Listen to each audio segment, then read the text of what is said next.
So the percentage is based upon their initial investment amount. And so, for example, if an investor puts in $100,000 and we say that the projected depreciation is 50%, what we're just saying is that we expect that in that first year of ownership, that they'll have something like a $50,000 accounting loss.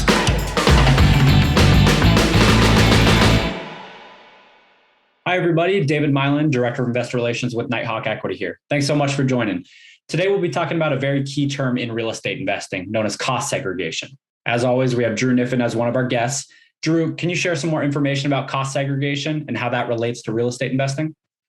Sure. So cost segregation, David, is really simple. It's the idea that within an apartment building, some things, their useful life, their accounting life is 27 years, and other stuff like carpets or countertops is going to be much shorter. And by segregating or distinguishing the costs into those different categories, we can accelerate the depreciation of those things that have a shorter life and therefore get better tax benefits to our investors faster by using these studies. Now, oftentimes I see syndicators talking about how the numbers relate to that. They might say bonus depreciation offered on an investment is, say, 50%. If that's the case, what does that percentage mean exactly in layman's terms? Right. So the percentage is based upon their initial investment amount. And so, for example, if an investor puts in $100,000 and we say that the projected depreciation is 50%, what we're just saying is that we expect that in that first year of ownership, that they'll have something like a $50,000 accounting loss on that investment that they can use to potentially offset their active income on their properties.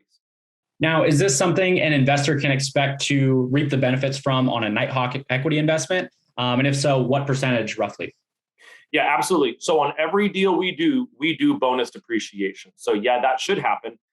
We generally offer bonus depreciation of 50 to 80% in year one, depending on the property.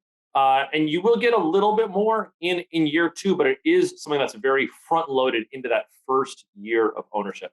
And yeah, we always do it on each asset that we purchase.